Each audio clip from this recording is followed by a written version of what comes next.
بسم الله الرحمن الرحيم السلام عليكم ورحمة الله تعالى وبركاته كسو دواد درسينا مانتا الدرس الثامن والثلاثون عشر كسديد إيو الصدنات يعني مانتا لغن دونا إن شاء الله عشر كحكو سابسين الحوار بين الطالبين في المدرسة وحاوي دود أما حوار هذا وهذا أدحية بين الطالبين لبا أرضي إسلا دغتا مدرسة marka casharkani wuxuu ku saabsan yahay qof ayaa iska hadlaaya ana wuu yiri asaga ayaa iska hadlaayo sadiiqi oo saaxiibkay wuu yiri marka waa arday iyo saaxiibkii ardaygii ma harka hadalka bilaaway labadu waa hal madrasa ay isla akhristaan wuxuu yiri marka aljaw xaar wala ajidu makanan ahtami bihi min hararati ash-shamsi al-lahiba wuxuu yiri aljaw jawiga حار ومد كلول بويري ولا أجد من هلاي بويري مكانا ميل أحتمي به أن كدونتا أم أن اسكا إلالي من حرارة الشمس كل الكقرحة اللاهبة لاهبة وحاوى أولو ليس الله سبحانه وتعالى قرآن كيس وحكولي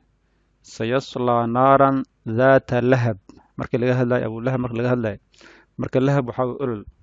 qoraxda markay zaid u kulushahay xilliyada duhuuradana la joogo wax macnaha hoos ama xur uusan jirin har la harsadan uusan jirin halkaas waxa ka soo baxaya qoraxda in aad ay kugu dhageysa taas macnaheedu waxaad u malaysaa marka qoraxda in ay ololeyso marka sidaas uu yiri ardayga hore aljaw jawi wuxuu yiri xaarun waa mid kulul walaa ajidu mana helaya makaanan boos ama makaan meel axtami bih aan wuxuu yiri aan iskaga dhowro ama aan iskaga gaashanto min xaraarati shamsi laahiba qoraxdan kuleelkeeda ee macnaha ololeysa sadiiqi marka saaxiibkii waa hadla wuxuu yiri dacna nabxath nakeen aanu baarna aanu raadin can shajaratin geed nastadillu taxtaha aan hoostiisa macnaha aan harsano dacna nabxath nakeen aanu raadin عن شجرة جيد نستظل أنهر سنوير تحتها هوستيس يا إلهي مركا وحلاليا والأركا يا كلمة أنت بدن اللغة العربية ولا ذيك سدا يا إلهي عدد الأشجار يري ترد جيدها في فناء المدرسة برحد مدرسة كيا قليل وكوير والطلاب أرضنا يجلسون ويفلسطين وير تحتها جيدها هوست يفلسطين عدد الأشجار ترد جيدها وير في فناء المدرسة مدرسة بنان كذا أما برحدد كوير قليل وكوير والطلاب أرضهم يجلسون تحتها دمان جيدي هوستد أي فلسطين ميل بنان ملها معناها صديقي مركو حيري ينبغي وحال لغمارمان ويري علينا دوشندا زراعة إنان أبورنو يرى أشجار جيدة في فناء المدرسة برحدة مدرسة كي تضلل علينا سي أي نوها ريان بويري وتساعد أين أقيب قاتان أساعديان بويري في تلفيد الجو معها الدقناشها يقروح دي جوغا تلفيد الجو حالي رادا جوغا قبو أما جوغا قرحون لغو راحيسا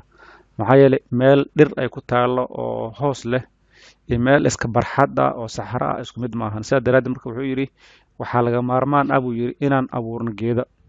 زراعة أشجار وحاول جيدا إن لا تلال أبورو marka wuxuu barxadda madrasada ayaan ku abuureynaa maxaa sabab kayn tudallil علينا si ay noo hareeyaan buu yiri وتساعد أين أقيب قاتان أساعديان بوير في تلفيد الجو معها الدقناشها يقروح دي جوغا رأيك الصائب واد أصيبتي بويري يجب وحان واجب أن نتعاون إن نسكك الميسانو إنه إيو والزملائنا أصحاب تنضى في زراعة الأشجار بيردة درتا في ساحة المدرسة لو بيرا يبرحدة مدرسة حيث هلك أنها درتا أنها درتا